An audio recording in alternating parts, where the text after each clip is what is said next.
All right, number one stretch for BJJ. Let me explain to you why this stretch is the single most important stretch you can do and you should actually be doing every day.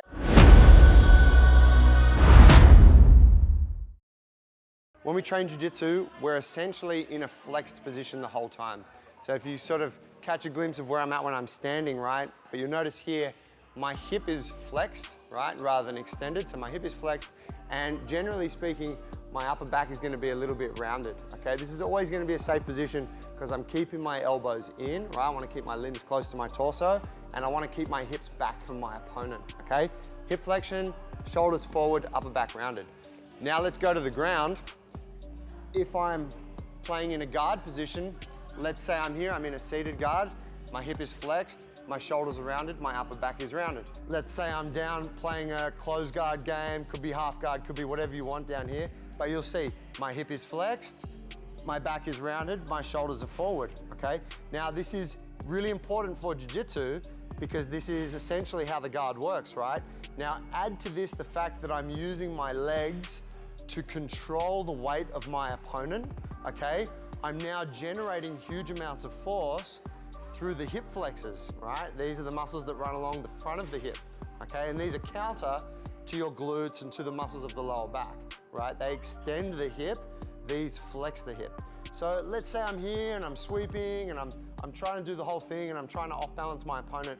I'm building really nice, big, strong hip flexors. Good for jiu-jitsu, but shithouse for everyday life. And the reason for that is that when my hip flexors become really tight and overdeveloped, they essentially pull me into this slight flexion all day long, right? Now, I don't walk around looking like this, but if we can, I'm just sort of amplifying it a bit so you can see the picture I'm painting for you.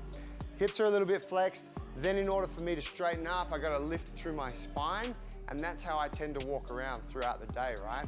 So this is happening to you every day on a really small level. If you have a job where you're sitting down a lot, then this issue is only further compounded.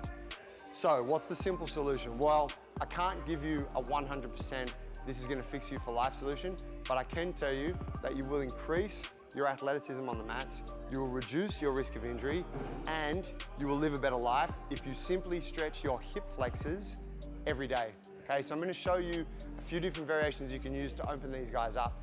You should use these before and definitely after training, because after training, this is not only gonna open up the tissues and lengthen you back out, but it's also gonna help to settle your nervous system so that you can recover better after training. Our first variation is a lunge stretch.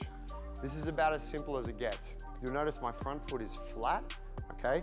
Now what I wanna do here is I wanna square my hips. So it's common in this position for me to turn out, okay? What I wanna do is make sure that my feet are on train tracks, so they're on parallel lines, and that when I square my hips are also sitting perpendicular or square to those train tracks. I'm going to stay on the toes of the rear leg, so you notice the ball of the foot is connected to the ground. I'm gonna pull my rib cage down, okay? And this just helps to brace the midline. And then I'm gonna squeeze this glute. That keeps my hip in extension.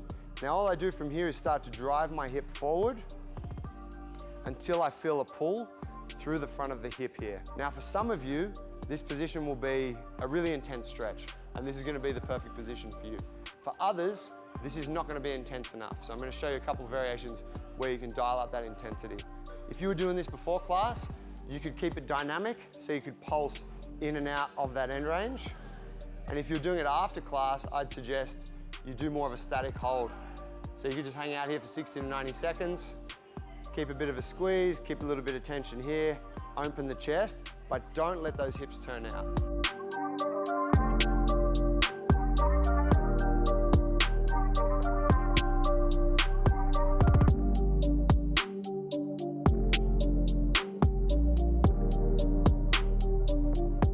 If you want to add a bit of spice to that, let me show you how you're going to turn up the intensity on this. And this variation, or these two variations, you're going to need to use the wall. So come on over here. I'm going to back myself up to the wall, and essentially I'm going to be using the wall to prop my foot against it. So this first variation, we're going to have our knee placed on the floor, but just a little bit out from the wall. So I start on two knees. I place my knee some distance from the wall, okay? I've probably got about the length of my foot in between my knee and the wall. and then I've got the ball of the toes to the wall here.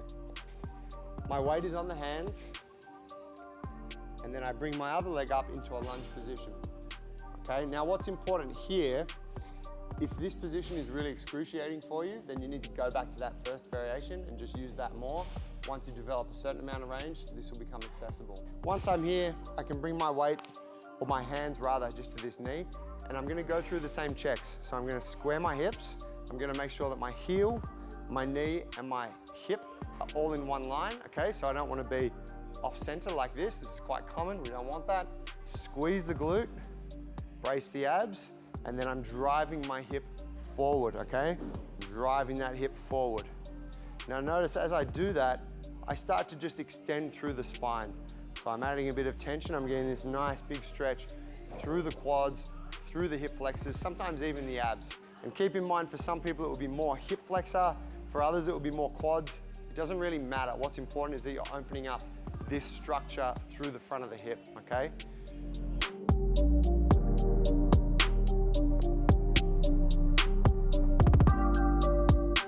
Now we're gonna take that knee in all the way against the wall. And what this is gonna do, it's gonna force our knee into a lot more flexion, and it's really gonna tighten up those tissues through the quad and through the hip flexor. So you're gonna notice quite an increase in intensity here. Don't rush into this one, work with those other variations, build your way up to this, okay? So, again, starting from my knees, I push my knee back into the wall. So my knee's in there, my shin is up against the wall, my toes are pointed. Again, I'm gonna make sure I'm square, so my hip, my knee, and heel are all in one line. Weight is on the hands, and then I bring that front leg up. Just to recap, I don't wanna be standing on a tightrope. I don't want this foot in line with the other foot. I need a little bit of space here in between. From this position, I can bring weight to this knee if I need it, or I can just be here.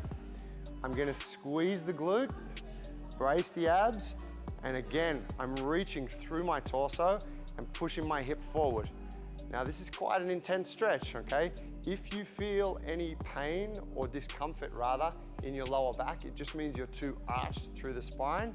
You can just lean forward and round the back a little bit, but continue to push the hip forward. Now I'm gonna show you a little adjustment for this one if you want to turbocharge it a bit. If you're feeling comfortable, you're getting a good stretch, now you're gonna bring more of this upper torso into it. Arms will reach overhead, I push my shoulder blades up, and as I drive my hip forward, I reach back and try to touch my hands to the wall, okay? It's important I don't just touch the hands and forget about the hips. This is the primary thing we're working on. So keep driving the hip forward while reaching through the arms. With all these stretches, I want to control my breathing, okay? So nice steady breaths.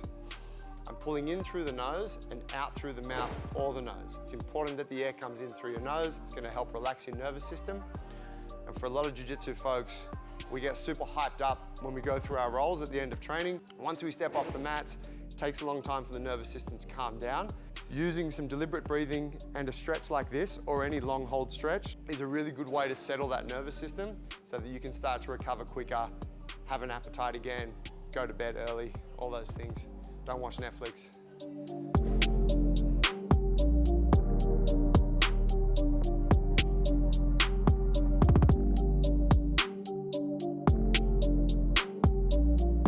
There you guys have it. You got 3 different variations to open up through the front of the hips. I cannot stress to you how important it is to stretch this area every day when training jiu-jitsu. The downsides of not doing this is that you're gonna get fucked up posture and you're gonna expose yourself to injury risks down the track. Don't end up in that hole. You wanna be able to train jiu-jitsu for life. You wanna be athletic for life. You wanna be in good shape, and you don't wanna have to deal with constant injuries. So adopting some simple habits like this on a daily basis are gonna help keep your body bulletproof for years to come. Thanks, fam.